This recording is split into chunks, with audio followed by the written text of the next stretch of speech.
Okay, I just wanted to spend a few moments just showing you around the organizer and how you can select a photo to edit.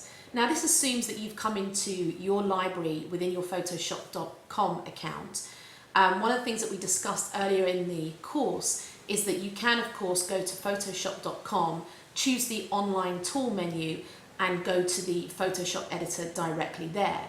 That will allow you to upload a particular photograph from your hard drive without having a Photoshop account, or you can log into your account from that point as well.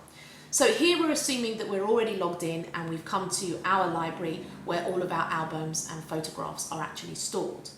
So here you can see that within this particular Halloween album, any photograph that I'm in at the time has a blue highlighted border around it. When I'm in that particular photograph, like this one, I can actually choose Edit down here at the bottom from this menu bar, and it will open up the Express Edit editor toolbar. Or alternatively, I can actually click on if I hover on the bottom right here, I can choose photo options and I can choose edit photo. Both take me to the same place, but just a different route. So I'm going to select this photo here to edit.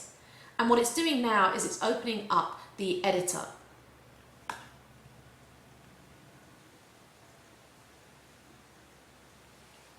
Once it opens, what it does is it gives you effectively two choices of menu bars, if you like. Under the edit one that is currently highlighted, you have all of your familiar tools for your basic cropping, rotating, other adjustments and effects that you might want to add to your photograph. Under decorate, you have another series of options that allows to add features and decorations to your photograph, such as bubbles, sticky notes, those kind of things. So they can be quite fun to play with as well. Now each option, as you'll see if you click on it here, will give you different separate dialog boxes for you to choose certain features and layouts from. So I'm just going to cancel that a moment.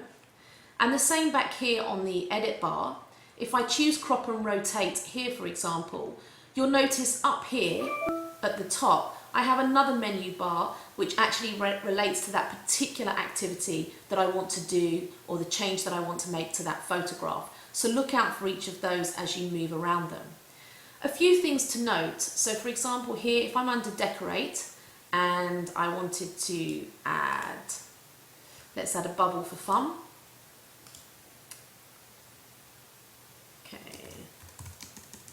You can add the bubble and you can add the text and choose the shape, very similar to the way that you would with any kind of Microsoft product really.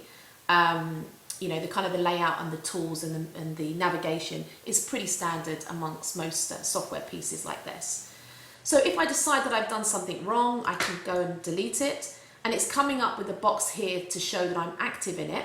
And if I click out of that, anywhere else in the picture, you'll notice that I also have the option to use the undo and redo buttons, once again just like I do with any other application.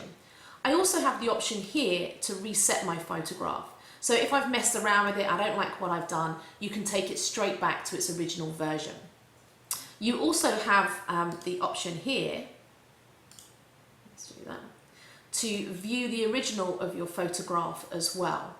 And one other thing that I would suggest is when you've finished playing and making your changes to your photograph, that you actually choose Save a Copy. So this will keep both the original file and your new edited version, so you both have you have both of them remaining within your library. Always a good thing to do in case you want to revert back to an original at some stage. Once you've done that, you save your photograph and the new version will be saved within that album.